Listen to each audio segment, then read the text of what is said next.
Yes, everyone. A very, very good morning, good evening, good afternoon.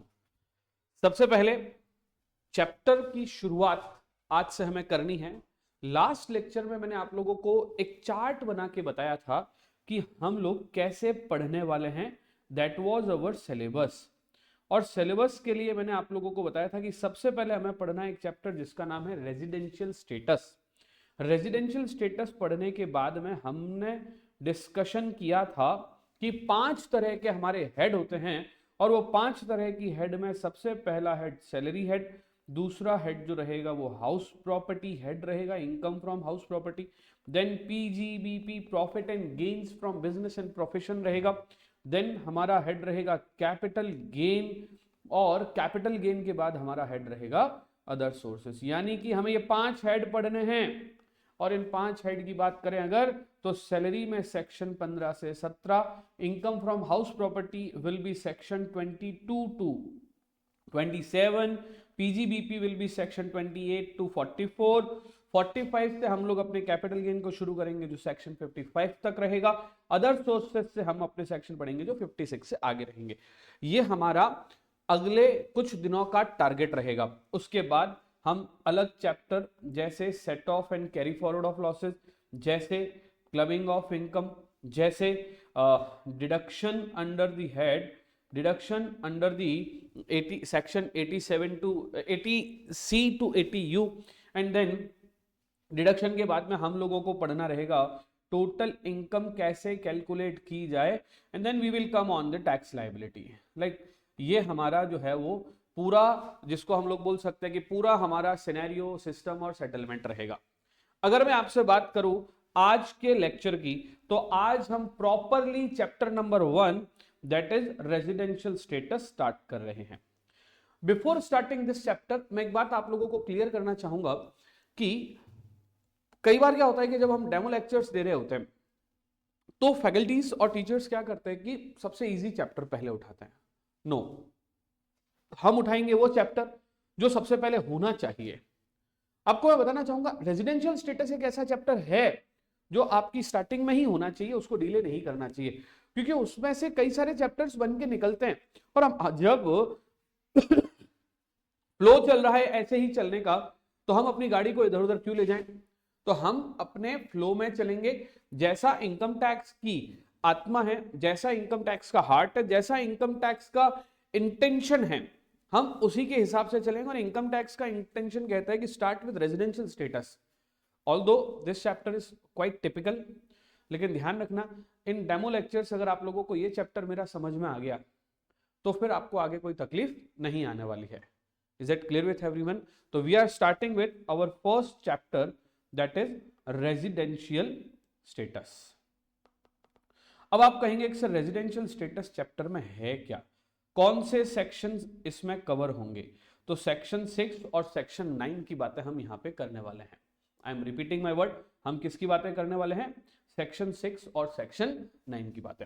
ये chapter का नाम सिर्फ रेजिडेंशियल स्टेटस नहीं है, इस चैप्टर का नाम है residential status and income. I am repeating my word, इस चैप्टर का नाम है रेजिडेंशियल स्टेटस एंड इनकम। यानी कि यहां पे हम रेजिडेंशियल स्टेटस की तो बात करेंगे ही करेंगे, और साथ साथ किसकी बात करेंगे? इनकम की बात भी करेंगे। अब होना क्या वाला है जब हम इस चैप्टर को पढ़ते हैं, उससे पहले की क्या कहानी है, why this chapter we have to study. मैंने कल के लेक्चर में जब मैं आपको इंट्रोडक्शन दे रहा था तो मैंने आपको बताया था कि जैसे कोई पर्सन है वो इंडिया से बाहर जाता है, से फॉर एग्जांपल यूके, कोई पर्सन है इंडिया से गया यूके और यूके जाके पैसे अर्न करके ला रहा है। यूके जाके पैसे अर्न करके इंडिया लाया, पर्सन था कहां का? इंडिया का। कहां गया? यूके। पर्सन था कहां का? इंडिया का। कहां गया? यूके। यूके जाके पैसे कमाए और इंडिया लेके आया। The question is this income will be taxable in India और नॉट? क्या इस इनकम पे इंडियन गवर्नमेंट टैक्स लगाए या ना लगाए? दूसरा एग्जांपल, यूके का एक पर्सन है, इंडिया आया और इंडिया आके और पैसे कमा के और यूके ले जा रहा है। अभी देखो फॉरेन का पर्सन है, इंडिया अर्न करने के लिए इंडिया आया है, तो जब वो इंडिया आएगा तो इंडिया में अर्न करके जब वो इंडिया से जाएगा तो क्या उसके ऊपर इंडिया में टैक्स लगना चाहिए कि नहीं लगना चाहिए?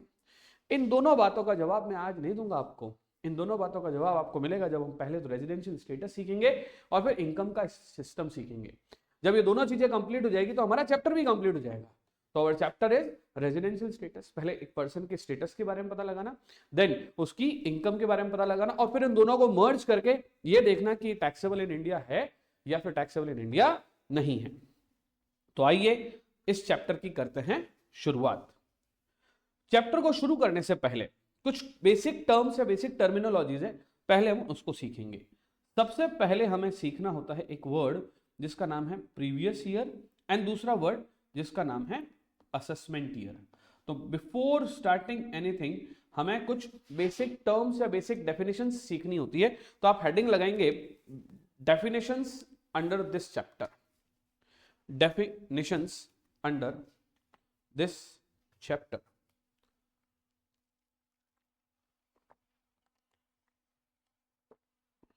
Definitions under this chapter।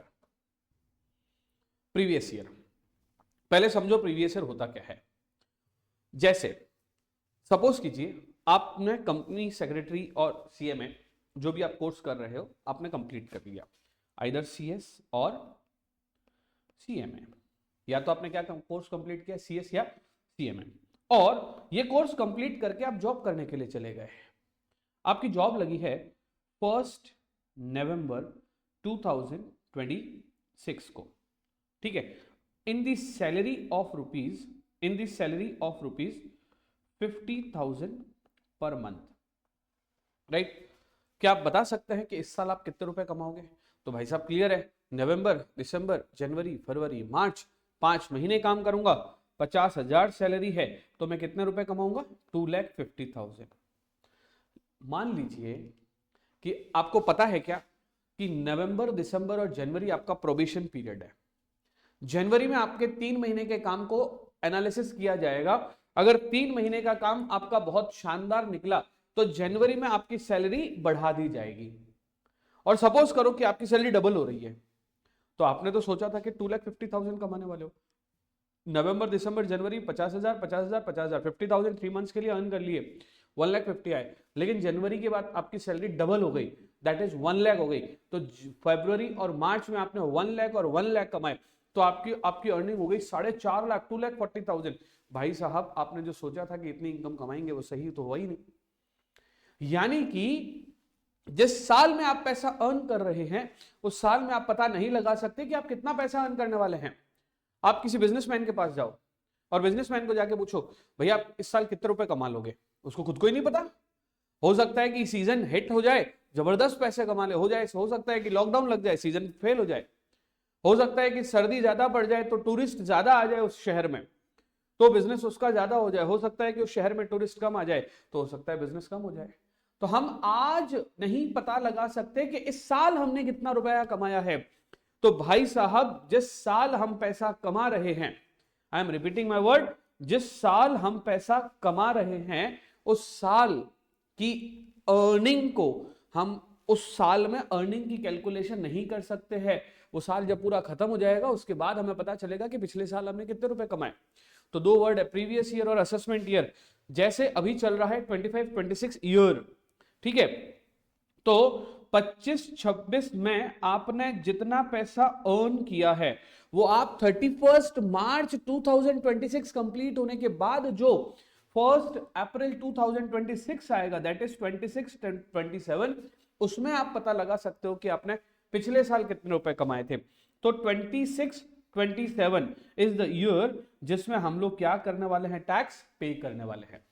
तो समझना 25-26 में हमने क्या किया, पैसा अर्न किया, 26-27 में हमने क्या किया, पैसे टैक्स पे, अर्निंग इनकम पे टैक्स पे किया। तो year in which assessee earn the income उसे हम लोग कहते हैं प्रीवियस ईयर, और the year in which assessee पे द टैक्स उसको कहते हैं असेसमेंट ईयर। मैं अभी बिजनेसमैन की बात कर रहा था, एक बिजनेसमैन था, वो बिजनेसमैन पैसा अर्न कर रहा था, पैसा अर्न करते करते उसे पूछा गया कि इस साल तुम्हारी इनकम कितनी हो जाएगी। बिजनेसमैन ने कहा मुझे नहीं पता, साल खत्म होने दो। फरवरी में पूछा कि इस साल तुम कितने पैसे कमा लोगे।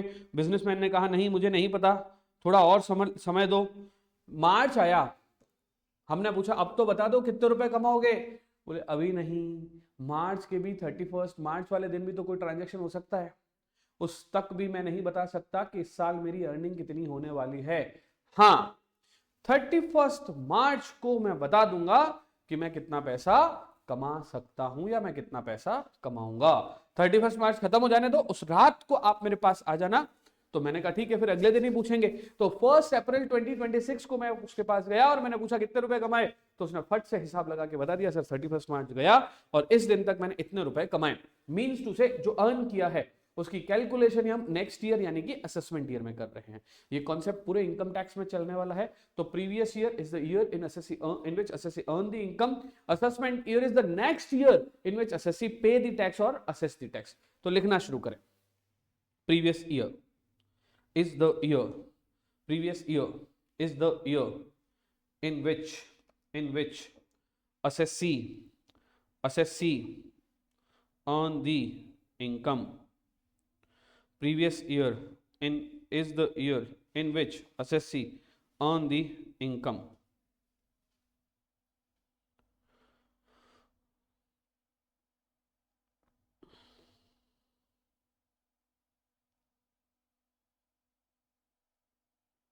For us, previous year is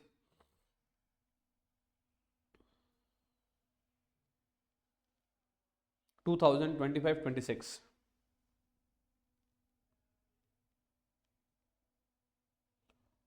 For us, previous year is 2025-26.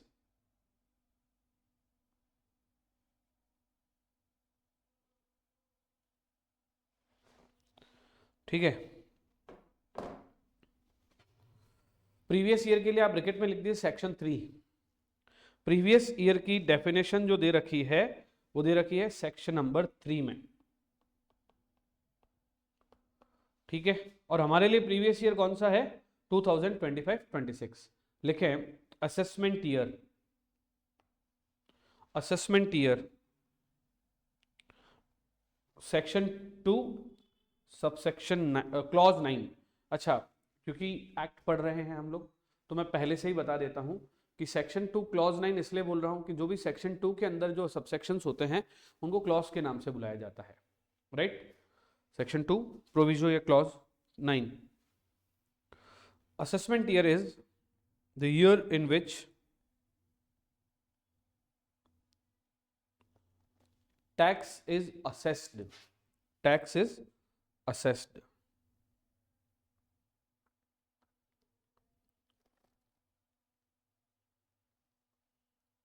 or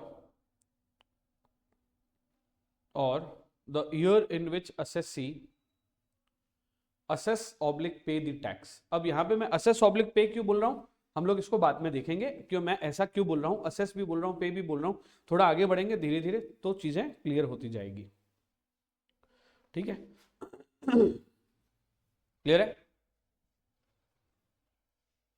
दोनों डेफिनेशन आप लोगों ने लिख ली, previous year and assessment year. तो अगर जैसे पुराने प्रीवियस ईयर्स की अगर बात करें तो प्रीवियस ईयर जिन लोगों के लिए 24-25 था उन लोगों के लिए असेसमेंट ईयर 25-26 था। यानी कि जो लोगों ने इनकम अर्न करी थी 24-25 में उसका टैक्स उन्होंने कब पे किया है, 25-26 में, या असेसमेंट कब हुआ है, 25-26 में। अभी हम जो एग्जाम दे रहे हैं उसके लिए हमारा प्रीवियस ईयर रहेगा 25-26 और हमारे लिए असेसमेंट ईयर रहेगा 26-27। तो आपको हमेशा ध्यान रखना है कि क्वेश्चन में कुछ ना हो तो आपके लिए जो भी क्वेश्चन रहेगा वो असेसमेंट ईयर 26-27 रहेगा, प्रीवियस ईयर 25-26 रहेगा और आपको उसी तरह से सारे क्वेश्चंस को कलेक्टिवली सॉल्व करना है। अब अगर आगे बढ़ें तो अगली बातें और क्या होती है, प्रीवियस ईयर के बाद में, असेसमेंट ईयर के बाद में हम एक डेफिनेशन और पढ़ेंगे जिसका नाम है पर्सन। भाई साहब टैक्स लगेगा, इनकम टैक्स लगेगा, किसकी इनकम पे टैक्स लगेगा, तो इन्होंने कहा कि पर्सन की इनकम पे टैक्स लगेगा। किसकी इनकम पे टैक्स लगेगा, पर्सन की। तो पर्सन की इनकम में टैक्स लगेगा, तो पर्सन कौन, तो इन्होंने कहा पर्सन इंक्लूड्स, क्या बोला इन्होंने, पर्सन इंक्लूड्स। अब पर्सन की डेफिनेशन में कौन कौन इंक्लूड होता है, तो आ जाइए फटाफट से समझते हैं। Person includes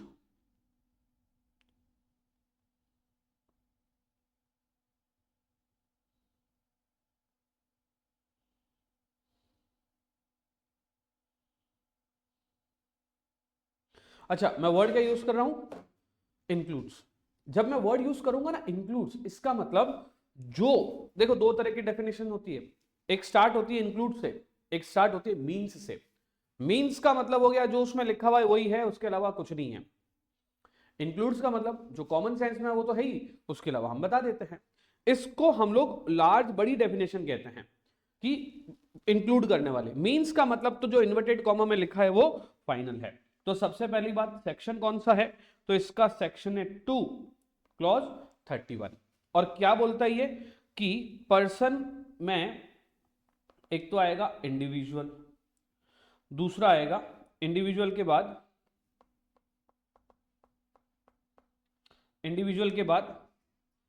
HUF, Hindu undivided family, Hindu undivided family, फिर कंपनी, हिंदू अनडिवाइडेड फैमिली के बाद क्या आएगा, कंपनी, फिर फर्म, फिर association of person, then body of individual, then local authority, then artificial judicial person, artificial juridical person, artificial juridical person. अब ये क्या होता है भाई साहब, पहले इसको समझाओ। आपने आज तक इन चार के बारे में तो सुना होगा, समझा होगा, सीखा होगा, इंडिविजुअल, HUF, फर्म और कंपनी। ये चारों तो डेफिनेशन में आ ही गए और ये याद भी हो जाते हैं। जो याद नहीं होते वो कौन है, association of person, body of individual. अब आप कहेंगे ये क्या होता है भाई साहब, ये पूरी पर्सन है डेफिनेशन, पर्सन की डेफिनेशन है। तो ये सब लोग मिलकर, कुछ इंडिविजुअल, कुछ फर्म्स, कुछ HUF मिलकर अगर एसोसिएशन बनाए, that is association of person.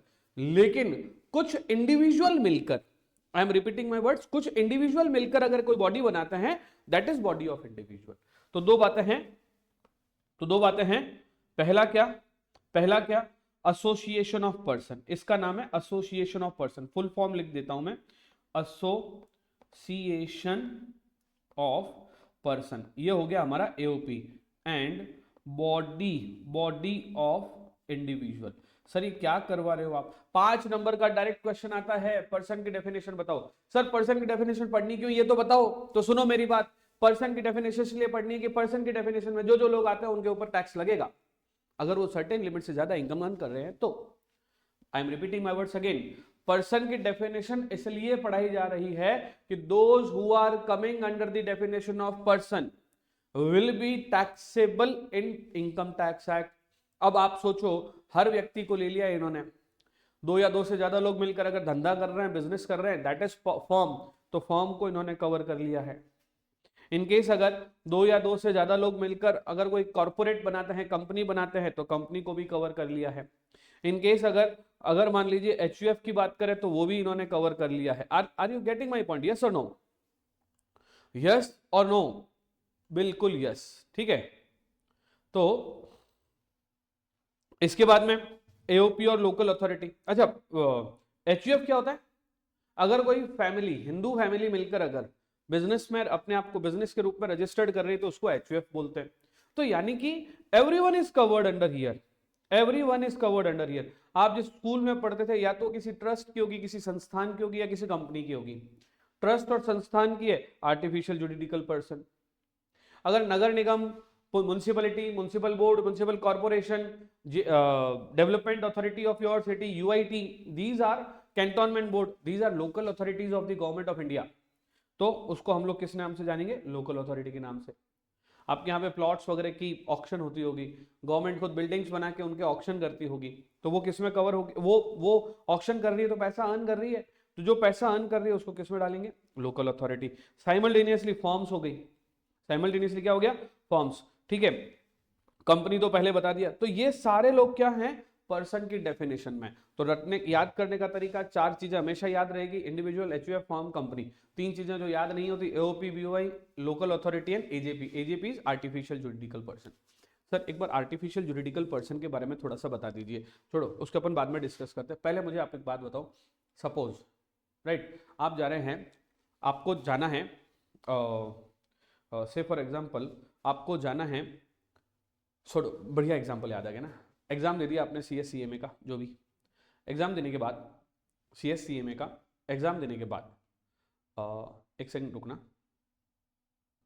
Yes exam देने के बाद आपका रिजल्ट आना बाकी है, ठीक है। जो भी आपके आसपास का कोई मंदिर है, आप उधर जाते हैं, जहाँ पे आपकी आस्था का विषय है वहाँ पे आप जाते हैं, हाथ जोड़ते हैं, भगवान से प्रार्थना करते हैं, हे भगवान, प्रार्थना करते हैं साथ में सौदा करते हैं, कॉन्ट्रैक्ट करते हैं कि हे भगवान अच्छा रिजल्ट है, 500 रुपये का प्रसाद चढ़ाऊंगा। कुछ लोग बोलते हैं हे भगवान अच्छा रिजल्ट है, 500 रुपये चढ़ाऊंगा, राइट। अब इस तरह से CS में 10,000 स्टूडेंट ने अलग अलग मंदिरों में जाके या किसी एक मंदिर में जाके रिक्वेस्ट कर ली भगवान से। अभी क्या हुआ, वो रिजल्ट आया और उसमें से 1,000 लोग पास हो गए, और वो सब लोग 500 रुपये चढ़ा रहे हैं, 500 500 500, और इस तरह से 5 लाख रुपए भगवान के मंदिर में आ गए। अब ये जो इनकम है किसकी इनकम है? पुजारी की ना, वो तो सैलरी पे है। तो ये पैसा कहाँ जाएगा? ये पैसा जाएगा वो मंदिर जिस ट्रस्ट के तहत रजिस्टर्ड है। अब ट्रस्ट किसमें कवर होती है? इंडिविजुअल ना, एचयूएफ ना, फर्म ना, कंपनी ना, एओपीबीआई ना, लोकल अथॉरिटी ना, तो कहाँ रजिस्टर्ड होगी? आर्टिफिशियल जुरिडिकल पर्सन में। दैट ट्रस्ट, दैट संस्थान, दैट सोसाइटी, वो सब किस में कवर होगा? आर्टिफिशियल जुरिडिकल पर्सन में। तो पर्सन की डेफिनेशन समझ में आ गई, कौन कौन लोग आते हैं समझ में आ गए। 5 नंबर का एक डायरेक्ट क्वेश्चन पूछा जा सकता है, what is the meaning of person. तो आपको बताना है पर्सन इंक्लूड्स ये 7 लोग, एग्जाम्पल भी देने हैं थोड़े बहुत, राइट। आगे बढ़ते हैं। एक वर्ड आपको मैं बार बार यूज करूंगा, assessee. What is assessee? Assessee word का मतलब होता है जिसकी अपन बात कर रहे हैं वो असेसी है। हम जिसके बारे में सोच रहे हैं ना वो असेसी है। हम किसके बारे में सोच रहे हैं? जैसे सपोज इनकम टैक्स भरने जा रहे हो आप, तो जब आप इनकम टैक्स भरने जा रहे हो, इनकम टैक्स डिपॉजिट करवाने के लिए जा रहे हो, you are assessee, right. Simultaneously suppose आप एक पर्सन हो जिसके खाते में लाखों करोड़ों रुपए का ट्रांजैक्शन हो रहा है, लेकिन आप इनकम टैक्स रिटर्न नहीं भर रहे हो, इनकम टैक्स वगैरह से रिलेटेड आप कुछ नहीं कर रहे हो। इनकम टैक्स डिपार्टमेंट की नजर में आपका बैंक अकाउंट आ गया, क्योंकि बैंक अकाउंट आधार से लिंक्ड होता है और पैन कार्ड आधार से लिंक्ड होता है, तो आपके आइडेंटिफिकेशन भी हो गया। अब इनकम टैक्स डिपार्टमेंट आपको नोटिस भेज रहा है, why you have not paid the tax but earning a lot. अब क्या जवाब देंगे? पहली बात, आप हो कौन? You are assessee, you are an assessee means the person to whom either notice is sent or the person who is paying the tax by himself, both are assessee। assessee की डेफिनेशन भी बहुत अच्छे से हम आगे जाके discuss करने वाले हैं, पर ठीक है अभी लिख दीजिए assessee। assessee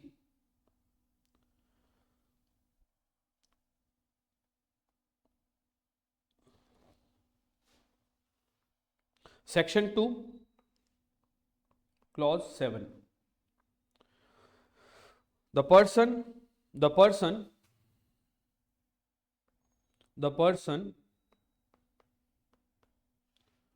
by whom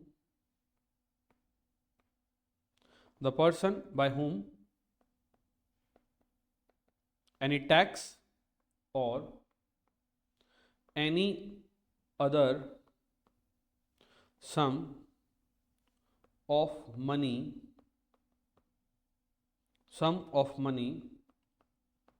is payable. यानी कि एक व्यक्ति जो टैक्स या मनी पे कर रहा है, money is payable under income tax act. पहली बात समझ में आ गई? ओके। अब दूसरी बात की तरफ आता है, यानी ऐसा पर्सन जो इनकम टैक्स पे कर रहा है या कोई मनी पे कर रहा है उसको क्या बोलेंगे? Assessee, right. असेसी की डेफिनेशन समझा दी मैंने आप लोगों को, ओके। फिर लिखें, सेकंड लिखें, इन respect of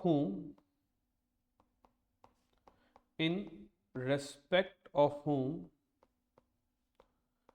any proceeding under this act has been taken for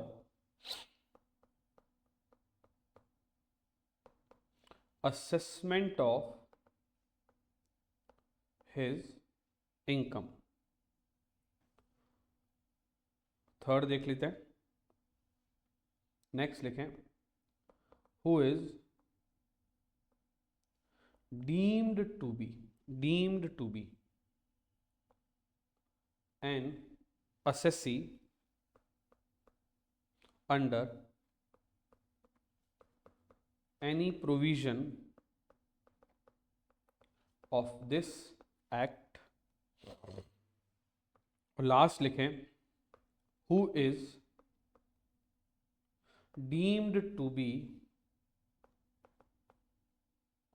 assessee in default। अब क्या मतलब हुआ, इन सब का मतलब समझना। होता क्या है, असेसी कौन है?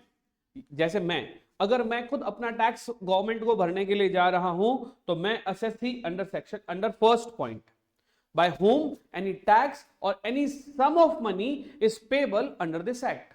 ऐसा कोई पर्सन जो टैक्स या सम ऑफ मनी गवर्नमेंट को पे कर रहा है, वो कौन हो गया? असेसी। सेकंड नंबर पे, सेकंड एग्जांपल, वो अगर आपकी इनकम ज्यादा देखकर इनकम टैक्स डिपार्टमेंट ने आपके ऊपर कोई प्रोसीडिंग चला दी है, तो in respect of home any proceeding under this act has been taken. Next है, और वो किसके लिए हुई है? असेसमेंट ऑफ इनकम के लिए। आपने जो पैसा अर्न किया है उस पैसे का असेसमेंट किया जाएगा। सेकंड हो गया। Third, who is deemed to be, मतलब मान लिया जाएगा कि तुम असेसी हो। क्यों माना जाएगा? असेसी क्यों माना जाएगा? क्योंकि कोई ना कोई वजह से आप इनकम टैक्स के दायरे में आ गए हो। And the last one is, अगर मान लीजिए आपने कोई डिफॉल्ट किया है तो आप भी तो असेसी इन डिफॉल्ट हो गए। असेसी तो हो ही, तो आप क्या हो गए? Assessee in default. वैसे देखा जाए तो हमने टोटल मिलाकर सेक्शन 2 क्लॉज 7 के हिसाब से, राइट, जरूरी नहीं है कि ना असेसी को टैक्स देना ही है या नहीं देना है, असेसमेंट होगा, उसके अलावा कुछ भी नहीं। ये डेफिनेशन भी एग्जाम में पूछी जा सकती है। Last definition is of income. वैसे मैं बता देता हूं, इनकम की डेफिनेशन हम लोग अभी ना पढ़ के, जब हम इनकम टैक्स से पांचों हेड पूरे पढ़ लेंगे फिर आके पढ़ेंगे तो हमें अच्छे से समझ में आएगी। क्योंकि इनकम टैक्स में, इनकम वर्ड की डेफिनेशन में पांचों हेड के अंदर जितनी भी इनकम आ रही है उन सबको इंक्लूड करके एक बड़ी सी 1 पेजर डेफिनेशन बना रखी है। जैसे सैलरी है तो सैलरी में कैश में भी होती है, काइंड में भी होती है, परक्विजिट्स यानी कि सुविधाएं वगैरह मिलती भी है। जैसे हाउस प्रॉपर्टी है तो उसमें रेंटल इनकम होती है। जैसे बिजनेस प्रोफेशन वाली इनकम है तो अलग अलग तरह के बिजनेस की अलग अलग इनकम होती है, प्रोफेशन की अलग इनकम होती है, वोकेशन की अलग इनकम होती है। जैसे कैपिटल गेन है तो असेट सेल करके होने वाली इनकम अलग तरह से आएगी। जैसे अदर सोर्सेज की इनकम है। All these income are defined under the definition of income. तो अभी हम पढ़ेंगे तो हमें नहीं समझ में आएगा, बट लेटर ऑन जब हम पढ़ने के लिए जाएंगे तो डेफिनेटली हमें पता चलेगा कि what is the definition of income. So now we are going to the chapter that is residential status. मैं आपको एक बात बता देता हूं, रेजिडेंशियल स्टेटस किसका निकालेंगे। तो चैप्टर शुरू करने से पहले मैं बता देता हूं, हम सातों का रेजिडेंशियल स्टेटस निकालने वाले हैं। इंडिविजुअल का, एचयूएफ का, फर्म का, कंपनी का, एओपी का, बीओआई का, लोकल अथॉरिटी का एंड सबका। पहले मतलब ये जो चैप्टर चलने वाला है ना, ये दोनों चीजों से मिलकर बनेगा। अब इसको आप थोड़ा सा कलेक्टिवली समझो। पहले मैं क्या निकाला हूं? Residential status. मैं एक पर्सन हूं, ये एक पर्सन है, ठीक है, मैं हूं, है ना, ये मैं हूं। मैं कौन हो सकता हूं? या तो मैं होऊंगा कौन? रेजिडेंट, या तो मैं होऊंगा कौन? Non resident. ठीक है। अब अगर मैं रेजिडेंट हूं तो इनकम, या तो मैं इनकम कमाऊंगा इंडियन इनकम, या फिर मैं इनकम फॉरेन से कमाऊंगा तो मेरी होगी फॉरेन इनकम। तो रेजिडेंट इंडियन इनकम कमाए या रेजिडेंट फॉरेन इनकम कमाए, नॉन रेजिडेंट इंडियन इनकम कमाए या नॉन रेजिडेंट फॉरेन इनकम कमाए, इन दोनों से हमारी टैक्सेबिलिटी निकाली जाएगी। इन दोनों से हमारी क्या निकाली जाएगी? टैक्सेबिलिटी। तो पहली बात क्या हो गई? रेजिडेंट। पहली बात क्या हो गई? रेजिडेंट। या तो कौन सी इनकम कमाएगा? Indian income. जैसे सपोज करोगे मैं फॉरेन से पैसा कमा रहा हूं, फॉरेन इनकम, इंडिया से पैसा कमा रहा हूं, इंडियन इनकम, पर मैं हूं कौन? या तो मैं रेजिडेंट हूं तो इंडियन इनकम टैक्सेबल होगी या नहीं होगी? मैं रेजिडेंट हूं तो फॉरेन इनकम टैक्सेबल होगी या नहीं होगी? चलो ठीक है, मैं बाहर ही रहता हूं, मैं पूरी तरह से बाहर शिफ्ट हो गया हूं, पैसे वैसे सब बाहर कमा रहा हूं, मैं कौन हो गया? Non resident. मैं कौन हो गया? Non resident. तो नॉन रेजिडेंट लेकिन मैं इंडिया आके पैसे कमा रहा हूं, या फिर नॉन रेजिडेंट मैं फॉरेन में ही पैसे कमा रहा हूं, तो मेरे लिए टैक्सेबल होगा या नहीं होगा? यानी कि जितनी भी बातें मैं कर रहा हूं ना, इन सब बातों का जवाब मैं कब दे पाऊंगा? जब ये पूरा चैप्टर पढ़ लूंगा। तो पहले धैर्य रखिए, इस चैप्टर को पूरी तरह से समझेंगे। इस चैप्टर को मैं कैसे पढ़ाऊंगा पहले समझो। आज के लेक्चर में हम लोग रफ पढ़ेंगे, कल के लेक्चर में उसी रफ को ही आगे बढ़ा के फिर पढ़ेंगे। तो आज जो हमारा टॉपिक रहेगा वो रफ समझने का रहेगा, पर ऐसा नहीं कि आपको रफ, ये वर्किंग नोट समझ लो। फाइनल जो रेजिडेंशियल स्टेटस ऑफ इंडिविजुअल वाली बात है वो मैं उधर ही जाके पढ़ाऊंगा, ठीक है। तो सबसे पहले रेजिडेंशियल स्टेटस ऑफ हम क्या सीख रहे हैं? इंडिविजुअल, यानी कि इंडिविजुअल का रेजिडेंशियल स्टेटस कैसे निकालना रहेगा। तो आइए समझते हैं रेजिडेंशियल स्टेटस ऑफ इंडिविजुअल। तो पहले वर्किंग समझते हैं। देखो मेरा पढ़ाने का क्या तरीका है मैं बताता हूं। पहले क्या है, उस एक्ट को, जो रेजिडेंशियल स्टेटस ऑफ इंडिविजुअल का एक्ट है, उसको मैंने तोड़ के अलग अलग पार्ट में डिवाइड कर दिया है। तो पहले वो एक एक टुकड़ा स्टेप बाय स्टेप समझाऊंगा, फिर मैं फाइनलाइज करके समझाऊंगा। तो आज का हमारा जो टॉपिक रहेगा वो क्या रहेगा? टुकड़े से समझना। फिर हम लोग कैसे समझेंगे उसको फाइनलाइज करके प्रॉपर तरीके से लिख के। तो आज हम समझते हैं कि इंडिविजुअल जो है, वैसे मैं आपको बता देता हूं, इसके हम आगे जाके 3 तरह के स्टेटस पढ़ने वाले हैं। तो पहले मैं आपको 2 ही बताता हूं, या तो इंडिविजुअल क्या होगा? रेसिडेंट, और या फिर क्या होगा? Non resident. अब अगर इंडिविजुअल रेसिडेंट हो गया तो ये 2 तरह का रेसिडेंट हो सकता है, ऑर्डिनरी रेसिडेंट,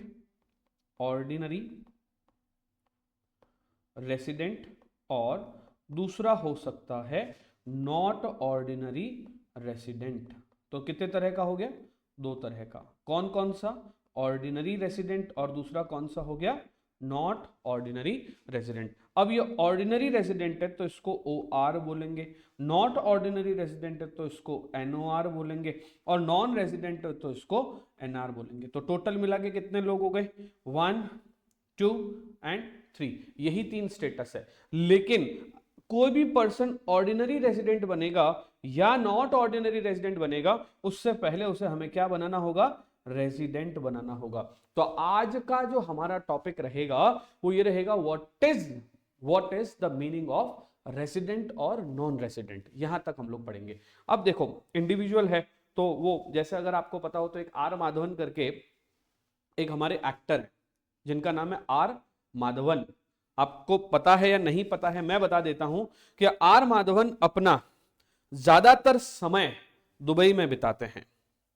कहां बिताते हैं? दुबई में, राइट। आर माधवन अपना ज्यादातर समय दुबई में बिताते हैं, और तो और पैसे कमाने के लिए वो इंडिया आ जाते हैं। अच्छा, दुबई में क्यों? क्योंकि ऐसा माना जाता है कि Dubai is nowadays safe country. वहां पे वहां की व्यवस्था, वहां के शेख, वहां के जो वहां की पॉलिटिकल अप्रोच है, वहां का काम करने के तरीके हैं, उन सब तरीकों के हिसाब से Dubai is nowadays treated as a safe country. तो कई सारे हमारे लोग, जैसे आपको पता होगा Vivek Oberoi is also shifted to Dubai, और R Madhavan is also shifted to Dubai. इस तरह से कई सारे लोग अभी जो है वो दुबई शिफ्ट हो गए, पैसे कमाने के लिए इंडिया आते हैं, वापस आते हैं, इंडिया आते हैं, वापस आते हैं, और अच्छा पैसा कमा कमा के जा रहे हैं।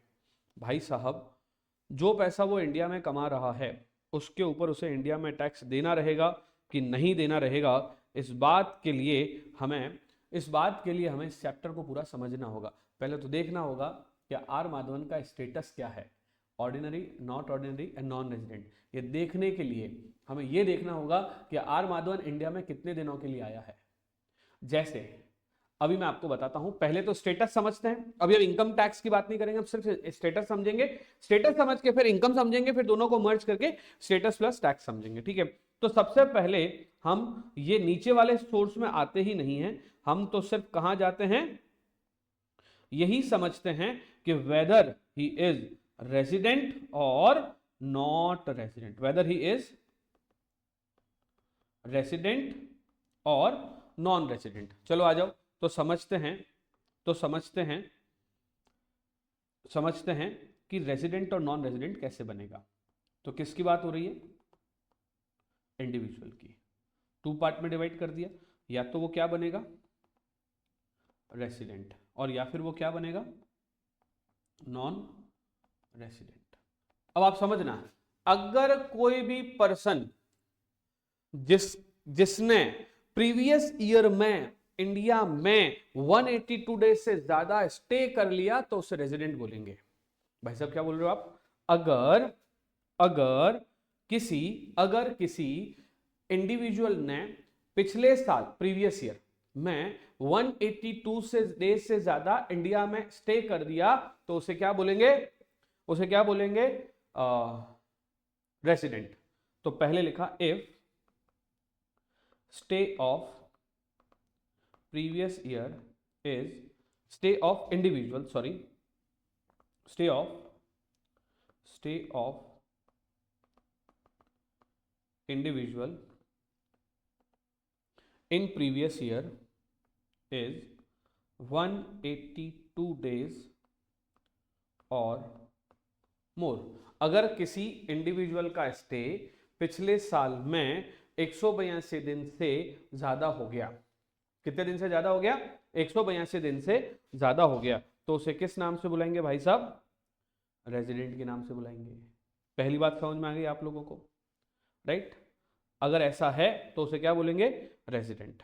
दूसरी बात, और सर एक बार ये बताओ ना, अगर ये क्या मतलब हुआ इसका, जैसे सपोज करो, जैसे मान लीजिए कि मैं हूं पिछले साल यानी कि 25-26 में, अभी 26-27 असेसमेंट ईयर है, प्रीवियस ईयर कौन सा है, 25-26, and you are the last person who is studying this particular definition, because अब इंस्टीट्यूट ने इस डेफिनेशन को हटा दिया है। अब गवर्नमेंट ऑफ इंडिया ने इस डेफिनेशन को हटा दिया है और गवर्नमेंट ऑफ इंडिया बोलती है कि अब हम लोग जो पढ़ने वाले हैं वो टैक्स ईयर पढ़ेंगे। क्या पढ़ने वाले हैं हम लोग, टैक्स ईयर।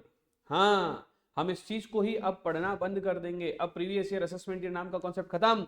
कौन सा कॉन्सेप्ट आ जाएगा, टैक्स ईयर। लेकिन हम कौन से अटेम्प्ट के लिए पढ़ रहे हैं, जून 26 एंड दिसंबर 26, राइट? जून और दिसंबर 26 वाले बिल्कुल भी अपनी बात को एकदम कंफर्मेशन में रखना, हमारे लिए लास्ट पढ़ना है। दिसंबर 26 के बाद में इंडिया में जितने भी एग्जाम होने वाले हैं CA, CMA के, उन लोगों के लिए ये डेफिनेशंस काम की नहीं है, क्योंकि अब इनकम टैक्स एक्ट 1961 हट के इनकम टैक्स एक्ट 2025 एप्लीकेबल होने वाला है। तो इसके लिए जब वो होएगा तो वो देखेंगे। अभी हम इसकी बात करते हैं। तो बात को फिर से मैं लेके आता हूं, प्रीवियस ईयर में कितने दिन रहना है, 182 डेज। आपके दिमाग में एक सवाल आ सकता है, सर कैसे रहना है, यानी कि 182 दिन 107 एक साथ इंडिया में रहना है, या कभी 20 दिन, कभी 50 दिन, कभी 70 दिन, ऐसे भी चलेगा, दोनों चलेगा। कभी 10 दिन रह गए वापस चले गए, अप्रैल में 10 दिन रहे वापस आ गए, मई में फिर 20 दिन रह गए, फिर जून में फिर महीना भर रह गए, जुलाई में आए नहीं, अगस्त में आए नहीं, सितंबर में आए नहीं, अक्टूबर नवंबर दिसंबर 3 महीने लगातार इधर ही हो। पूरे टाइम के, पूरे साल में जितने टाइम तुम इंडिया रहे हो उसकी कैलकुलेशन करी जाएगी, और वो कैलकुलेशन अगर किससे ज्यादा है तो 182 डेज से ज्यादा है तो you will be treated as resident. Alternatively दूसरा, stay in previous year 60 days or more and, ऐसा नहीं, इसको ऐसे लिखते हैं, रुको, stay in previous year is 60 days or more and stay in 4 years, stay in 4 years preceding to previous year is 365 days or more। अगर suppose आप 182 दिन नहीं रहे, कोई बात नहीं, सेकंड वाली देख लेते हैं, और है बीच में, और क्या है, और में कि जो हमारा प्रीवियस ईयर है उसमें आप कितने दिन रह गए इंडिया में, 60 डेज से ज्यादा। अब उसके पिछले 4 साल देखे जाएंगे। जैसे हमारा प्रीवियस ईयर कौन सा है, 25-26, इसमें आपको कितने दिन रहना है, 60 डेज से ज्यादा। अब उससे पिछले 4 साल, 4 साल कौन से, 24-25, 23-24, 22-23 और 21-22। ये जो 4 साल है इसमें आपको कितने दिन रहना है, 365 दिन। कितने दिन रहना है आपको, 365 दिन से ज्यादा। कितने दिन रहना है, 365 दिन से ज्यादा। अगर ये दोनों ही चीजें पूरी हो गई, अगर ये दोनों ही चीजें पूरी हो गई तो आपको किस नाम से जाना जाएगा, किस नाम से जाना जाएगा आपको, रेसिडेंट। लेकिन अगर ना तो आप 182 रह रहे हो, ना आप पिछले साल में 60 और उसके पिछले 4 सालों में 365 रह रहे हो, तो आपको क्या बोल दिया जाएगा, अदरवाइज क्या बोल दिया जाएगा, नॉन रेजिडेंट। तो अब देखो, समझो मेरी बात को, आपको पहली वाली कंडीशन तो पक्के से अच्छे से समझ में आ जाएगी, लेकिन दिक्कत कहां आएगी, इस वाली में। धैर्य रखो, हम इसके ऊपर कम से कम 10-15 क्वेश्चन करने वाले हैं। अच्छा, कल का जो लेक्चर आप लोगों को मिलेगा उसमें ध्यान रखना, मैं क्वेश्चंस पहले से करके रखूंगा, लिख के रखूंगा, टाइम वेस्ट ना हो। आप क्या इसके लिए आप क्या करना कि जब आपको मैं ये क्वेश्चंस करवाना शुरू करूंगा, आपके सामने क्वेश्चन आएगा तो उसको पॉज कर देना, पहले क्वेश्चन को अपने आप लिखना, क्योंकि मैंने तो क्या क्वेश्चन लिख के रखे हैं, तो आप पॉज कर देना, क्वेश्चन को लिखना, उसके बाद आंसर शुरू करना, तो आपके लिए ज्यादा बेटर रहेगा। ठीक है, पहले हम इसके ऊपर थोड़े से क्वेश्चन करेंगे, उसके बाद आगे आज का लेक्चर समाप्त करेंगे, पहले क्वेश्चन करेंगे। ठीक है, हम लोग किसकी बात कर रहे हैं, रेसिडेंट या नॉन रेसिडेंट की। ठीक है, तो अब रेसिडेंट है या नहीं है उसके लिए मैं एक एग्जांपल लेता हूं। Example number 1, stay of Ram in 25-26 is 190 days. Calculate his residential status. कुछ भी नहीं है, सीधा सा क्वेश्चन है, पिछले साल यानी कि प्रीवियस ईयर, है ना आंसर, पिछला साल यानी कि प्रीवियस ईयर, कितने दिन रहना था, कितने दिन रहना था, 182 दिन से ज्यादा। ठीक है, कितने दिन रहना था, 182 दिन से ज्यादा, लेकिन कितने दिन रहा है, 190 डेज। ज्यादा है कि नहीं है, ज्यादा है, तो इसके लिए क्या बोल देंगे, राम इज रेसिडेंट। सर ये फाइनल आंसर है, नो, अभी तक तो हमने सिर्फ रेसिडेंट सीखा है, ordinary resident, not ordinary resident हम लोग अगले लेक्चर में सीख पाएंगे, है ना। तो अभी तो हम सिर्फ इन 2 कंडीशन को सीख रहे हैं, फिर अगले में हम लोग ऑर्डिनरी और नॉट ऑर्डिनरी कैसे बनता है वो सीखेंगे। वो होने के बाद मैं आपको बताऊंगा कि एक्ट में किस तरह से लिखा हुआ है, व्यवस्थित रूप से किस तरह से लिखा हुआ है। क्लियर है। अब आते हैं एग्जाम्पल नंबर 2 में। एग्जाम्पल नंबर 2 अच्छे समझना बेटा, मेरी बात को बहुत गौर से अंदर तक जानी चाहिए बात आप लोगों के, ठीक है, अंदर तक जानी चाहिए। एग्जाम्पल नंबर 2, एग्जाम्पल नंबर 2 कह रहा है, stay of X in previous year, no no no no no, ऐसा नहीं, अच्छे से करते हैं। X came to India for first time. X India में पहली बार आया है, X came to India for first time, पहली बार इंडिया आया है।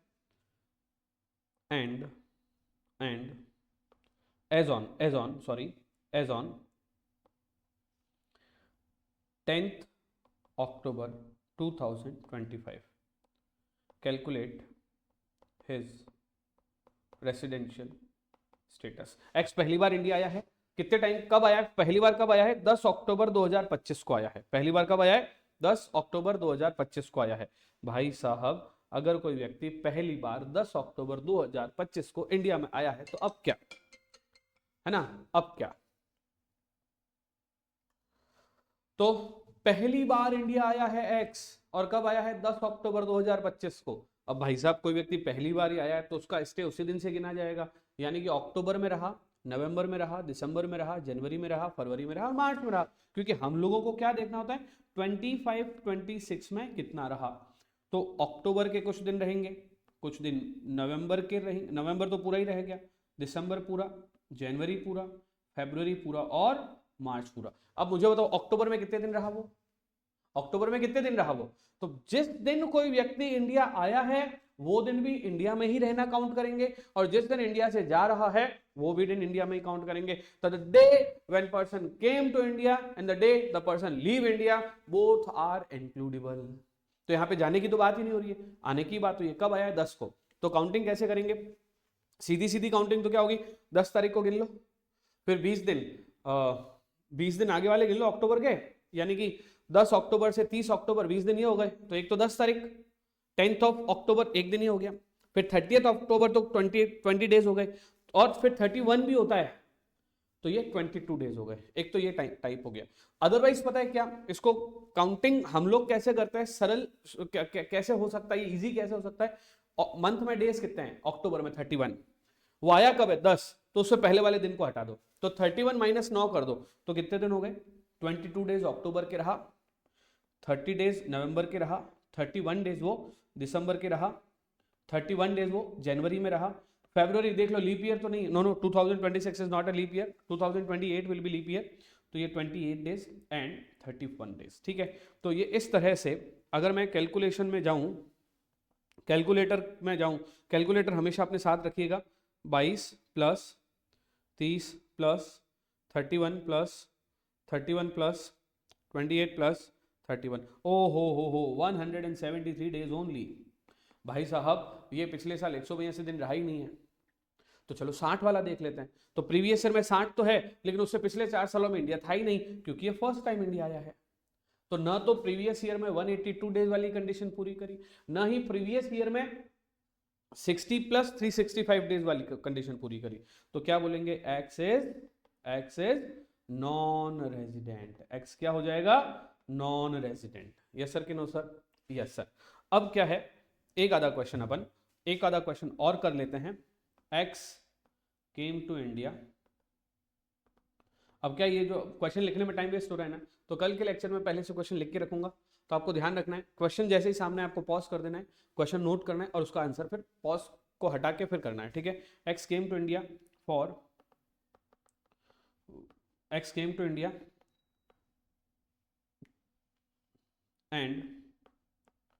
and his stay is as follows। वो इंडिया आया है और उसका स्टे इस तरह से है, 25, 26, 24, 25, 23, 24, 22, 23, है ना। यहाँ पर है वो 3, यहाँ पर है वो 200 डेज,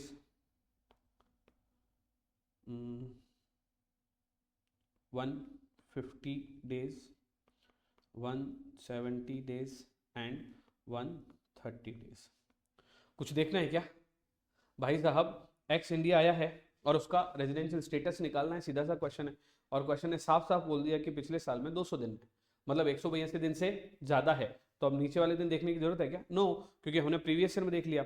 तो प्रीवियस ईयर में 182 दिन से ज्यादा यानी कि 200 दिन है, hence x is resident, x is resident, ठीक है।